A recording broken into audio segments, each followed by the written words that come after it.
Қайырлы күн достар, менің каналыма қош келдіңіздер. Бүгін сіздермен ерекше дәмді пирожкилердің бірі, пирожки бомбочки дайындайтын боламыз. Дәмі өте керемет болып шығады. Видеоны соңына дейін қарап, ұнаса сіз де жасап көріңіз. Бомбочка пирожки десе енді бомбочка пирожкилар ғой, прям дәмі деген енді керемет. Онда жасап бастайық. Ең алдымен бізге қайнап тұрған кипяченый су керек. Осында кипяток жарты ас қасық қант, жарты ас қасық тұз және 4 ас қасық сұйық май құямыз. Осы жаңа қайнап тұрған суымыздың үстіне барлығын жақсылап араластырып аламыз. Енді осының үстіне електен өткізе отырып, ұнымызды саламыз да тағы да араластырамыз.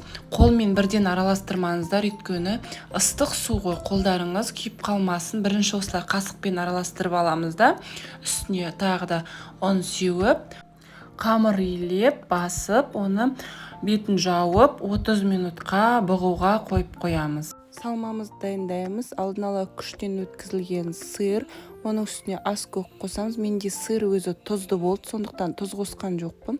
Сіздер тұз қосыңыздар. Оның үстіне чеснок қосамыз, сосын жақсылап араластырамыз. Помидорларымызды осындай бөліктерге бөліп аламыз. Арасында сулары болса төгіп тастаңыздар. Келесі қамырымызды жаюға кірісеміз. Қамырымызды осылай жақсылап басып аламыз да 2 бөлікке бөліп аламыз.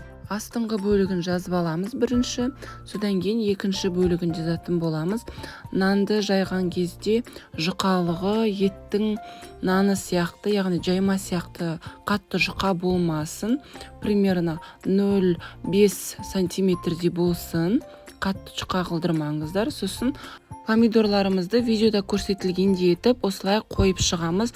Араларына жақындығы где-то 2-3 сантиметрде болсын.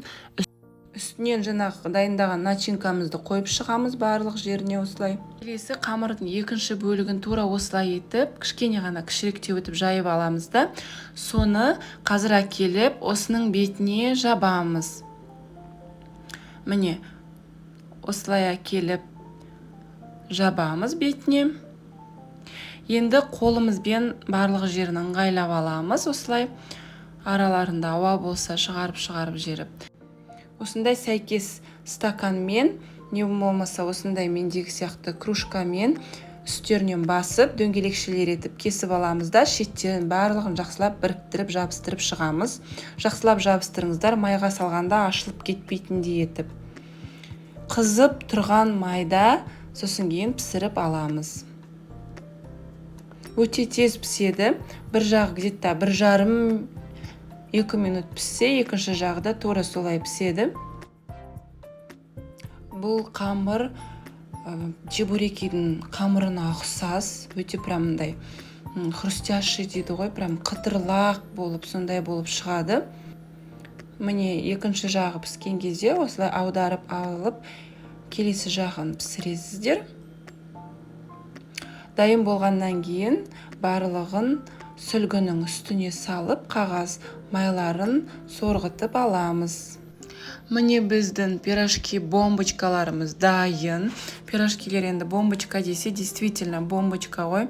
Сондықтан сізде міндетті түрде жасап көріп, отбасы мүшеңізді қуантыңыз дәмді тамақтармен.